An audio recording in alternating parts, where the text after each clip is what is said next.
Okay, so I'm decided to do a flower, and I'm going to use buff tea white, my tea white. I'm going to use a buff beige, which I made more of like a pale skin color, which is mostly white, tiny bit of red till I have a light pink, and then I'm going to add a little bit of yellow.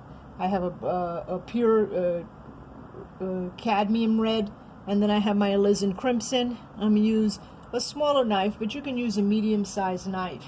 And the first thing I want to do is I kind of want to take a little bit of the red and mix it with my palette knife so I have a nice pink. Okay, and I'm just going to start and just go for it with the shape of the flower. Now, if you're not really good at figuring out things from your mind, it's pretty good to look at the photograph. I can kind of figure this out from my mind as far as the colors. And what I'm doing is I'm starting with the main base of the color, which would be this kind of pink. And I'm just kind of, as you see, just putting down the main shapes, okay? I can come back later, and remember this is an abstract flower. I can come back later and I can add a little bit of the highlights and the lighter colors. But now I'm just kind of putting down these pink areas that I would see on the flower. And if it's easier for you, it's probably better to work with the main color of the flower and then come back and do the lighter colors, which would be the highlights where the lights are, and then you can build up the darker colors. So if you start with three main colors, it's a little bit easier for you. So I have this abstract shape of my flower. Maybe I want to have like a petal coming out here, a little bit more of an edge of petals kind of opening up there.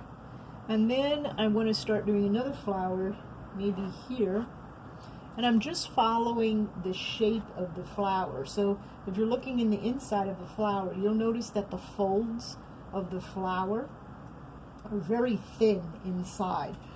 When you're doing flowers, usually the inside, especially if the flower hasn't opened up yet, right? The inside petals are usually a little bit smaller, and you can use a smaller knife with that, and you should be following the texture of those inside petals, just to make them look a little bit different from the outside, give it a little bit more contrast.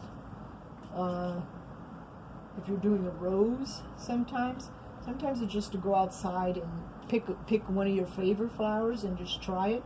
It doesn't have to be perfect the first time, but the most important thing is to try to get down the shape and the texture.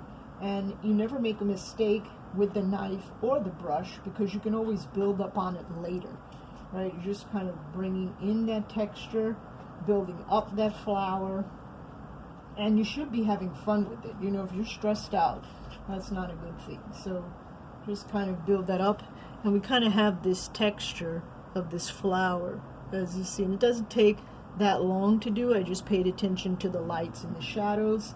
And then I might start going back with my beautiful dark crimson here, and I'm going to think about how I really want to make those petals develop.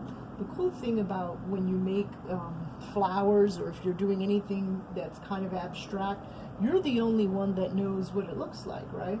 So you can kind of change it up as many times as you want. You know, if you don't like that color, you can take it away, you can add more color to it, you can add another shape and form. Just try to do what I'm doing with the brush or the knife, and don't press too hard. That's the secret. When you start pressing hard, you're going to start blending the colors, and you're not going to like it if you don't want the colors to blend. So now I'm going back, and I'm just kind of building this texture on top of the knife. Let me go back a little bit with my buff beige, and I want to have as much texture as I can. And you see how that texture is really building up there. Show it to you real close. Okay, and you're going to keep doing that. You're going to keep adding more and more to the colors. Again, just paying to the outside of the knife and to how you're holding it. I usually put the paint on the tip here. This is where most of my pressure is, and as you see, I don't